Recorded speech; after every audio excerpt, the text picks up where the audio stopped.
Hi, good morning, good afternoon, good evening, whatever time it is, wherever you are in the world, whenever I'm posting this. This is going to be labeled as a message for September 27th because I'm posting it in time for the 27th where I am in the world. But maybe the 27th has come and gone in your part of the world, or maybe you might not see this for a few months. So I'm setting this intention that this be a message for you for the next 24 hours. And if today happens to be your birthday, whenever you happen to see it, happy birthday to you. We're going to connect and see what message is coming up here for the collective. Real quick, guys, before I get into the card, I want to let you all know it's been a while since I've had a sale on private readings. So I'm going to do a sale on the private readings for the 60-minute video and the 30-minute video. Usually the 60-minute videos are 150, but I'm doing them for 111, and then the 30-minute videos are 65, but I'm going to do them for 44. So I will have that changed, so it'll automatically be at the sale price. And we'll see. I might do it for the next week or so if there seems to be enough of an interest in it and people are like, they want the sale price. Then I might keep it going a little bit longer. But I know it's been a while since we've had a sale. It's the end of the year. Money's usually tight at the end of the year, and the economy right now being what it is, I'm like, I'm gonna go ahead and do a sale here for the next week or so. So I just want to let you guys know that we do have a positive card. Yay, yay, hip, hip, hooray! We have the Six of Swords. So the Six of Swords is getting away from chaos and getting away from drama. Now, typically, you guys have heard me talk about this as like a relocation card. Those of you who watch my videos, you've heard me say I've seen it happen so many times in my life. I've seen it so many times in the like regular clients I have who I've been reading for since I began doing tarot, and like I know their story and they come to me regularly. So I've seen it happen not just in my life, but people that I read for often. Six of Swords is sometimes like you just think of going on a trip, and the next thing you know, you're moving to that place. Like everything just aligned, everything just fell into place, and you're like, all right, I guess I'm moving. You just feel like spirit just blessed this move. And so this could be happening here for some of you with the Six of Swords. It's been kind of an ongoing theme in my reading since 2019. Around the summer of 2019, I kept getting that there was going to be like mass moving around, that like large groups of people were going to be changing and like going to different places, and we're seeing that happen, especially here in the United States. And we know a lot of things are happening in different parts of the world where people are seeking refuge. And so there's large groups of people moving about, looking for peace, looking for safety, economic security, physical security. So Six of Swords could be saying that some of you are manifesting a move that's going to be like an easier way of life, a comfortable way of life. Six of Swords can be just disconnecting from drama and chaos. So it could be getting out of a stressful situation. Now, you guys who watch my videos, you know that I read intuitively. And so the Six of Swords, and this is just like a vibe I'm getting. I feel like for a lot of you, this is like there's been a problematic person in your life. And I feel like this is someone that you've been very patient with. For some of you, it could be a family member. For some of you, it could be a friend you've had for a long time, or maybe somebody you were dating and you began to kind of lose interest. And you might have just kind of felt like, this person is like kind of drama, but I get where they're coming from. Like, I get that they're wounded. I'm not trying to attack them. I'm not trying to, you know, uh, open their eyes or make them see. I know I can't wake them up. I know they're not going to wake up until they're ready to wake up. So you may have just kind of like maybe not distanced yourself, but you may have just kind of cooled off and like pulled back, right? You're not looking to argue or fight or show this person or convince this person. And I feel for a lot of you, this is someone that was behaving in a very childlike way. So, in other words, they knew they were being dramatic. They knew that they were behaving in a like aggravating way, but they were doing it for attention, right? Kind of like a little kid on the playground, wants their classmate to pay attention, so they might run over and pull their hair, or like throw something at them, or go up to them and be like, hey, your shirt is ugly, like whatever, just something, because like they're wanting attention. This is what that person was doing, right? And maybe you didn't realize that they were doing it because they wanted attention. All you knew was that you weren't interested in engaging, right? You're like, I'm not trying to figure it out. I'm not trying to analyze it. I don't have time for it. I don't want it. It's not fun for me. And you didn't play along. And so I feel like this is someone that like realized that, hey, this isn't working, right? Maybe this works with other people, but the people that it works with, I don't want to be around those people. Like they're toxic, or they're not stable friendships or relationships. It's just a lot of drama. It's a lot of push and pull. They're realizing that this way of communicating or this way of behaving isn't fun anymore, and it's not serving them. Maybe once upon a time it was like a survival tactic. It benefited them and helped them. Like that might help you when you're a kid on the playground, right? Somebody might say, well, hey, I don't want that kid to be mean to me. I don't want them to say my shirt is ugly. So they might kiss up, and they might try to jump through hoops, or like show that they're cool enough, or show that they're good enough. And so this person learned, if I create drama, or if I make people feel bad, then they're going to try to, be nice to me. Then they're going to try to, make me like them, and then people are going to be good to me. This person is learning now, because of you, that like high value relationships don't work that way. Happy relationships don't work that way. And so they're stepping up, and they're changing. I'll give you an example. I went to an event a while back where I saw somebody I was really excited to see, and I was hoping that we could connect.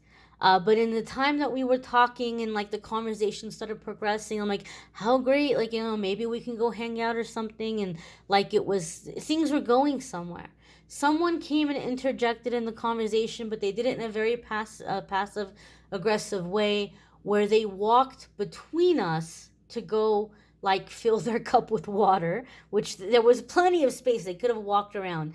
They walked right between us, and they made a rude little remark. They made like a rude little comment that they were upset with their husband, and they were upset with this person, and the person that I was talking to, and oh, you guys are so alike, and you're the same, you just don't get it. And we were having a lovely conversation. And what did this person do? This person responded to the drama. Oh, I better go talk to my friend. Oh, I better go sit down with my friend. Oh, I better get this figured out.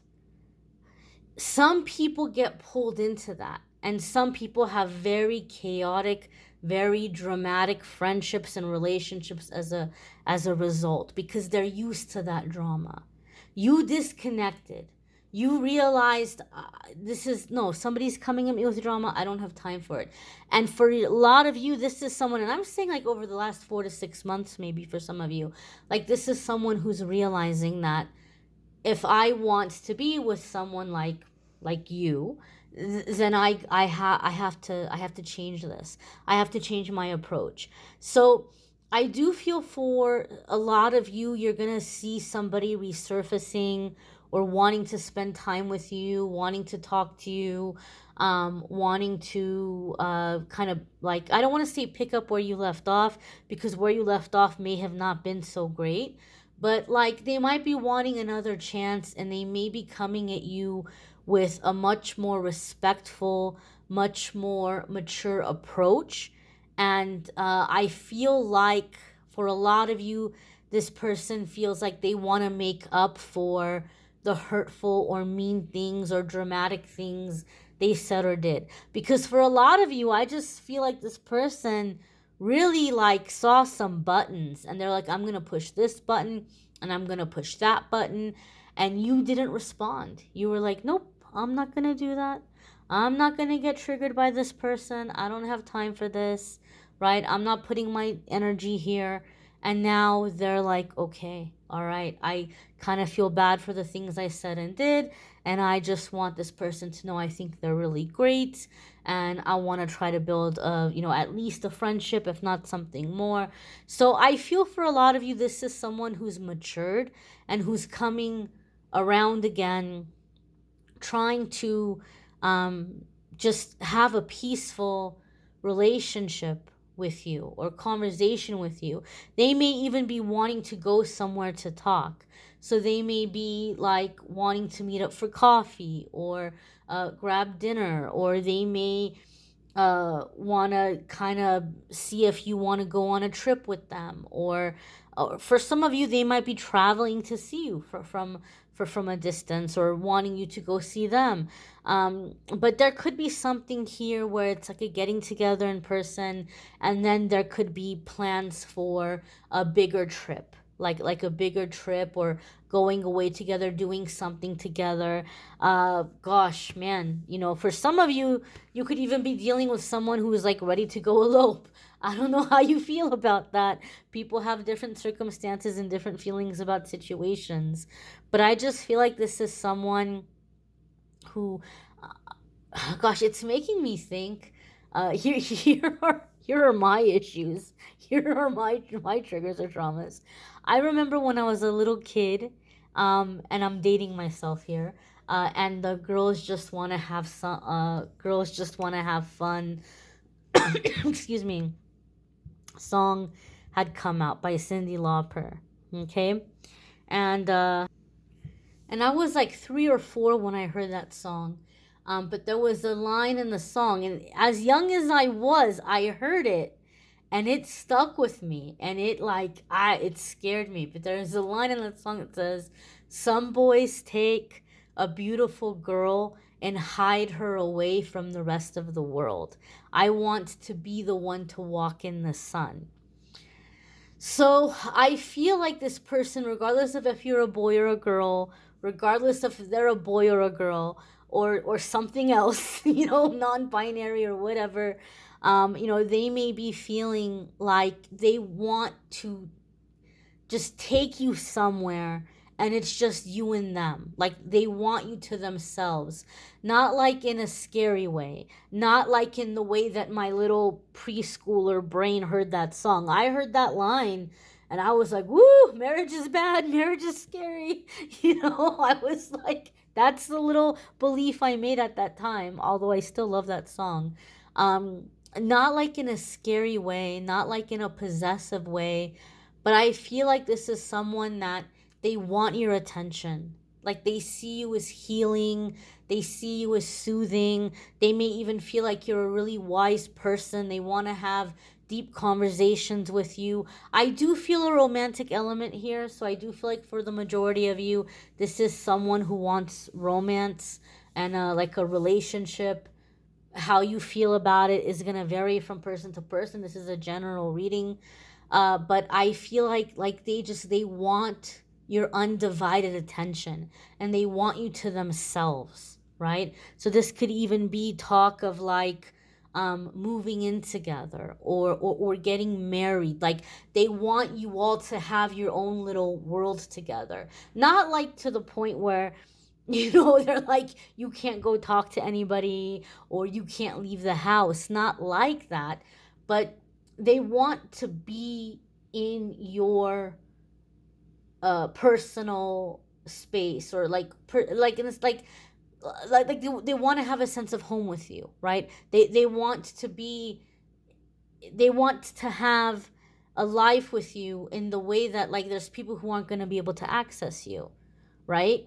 Like, there's coworkers or friends that you have, but they're not going to come into your home and be in your home when you're relaxing, or you're unwinding, or you're just, like, they're not going to share those times with you. They're not going to share those spaces with you. And this person wants to share those times with you, that space with you. This person wants an intimate relationship with you. And when I say intimate, I don't just mean in the bedroom. I mean intimate, like who you are when you're away from the rest of the world, right? When you're in your sanctuary, or like they want to have that shared sanctuary with you. And even within that, sometimes we have to have boundaries. Where we might say, okay, we're living together or we're married, but I do sometimes need space, or maybe you have your man cave or your she shed or whatever it might be. There may be an understanding there with certain boundaries or spaces, but like this person wants to have a shared sanctuary with you. This person wants to be in those intimate spaces with you. And I feel like they're realizing that the things they did to try to get your attention uh were not successful.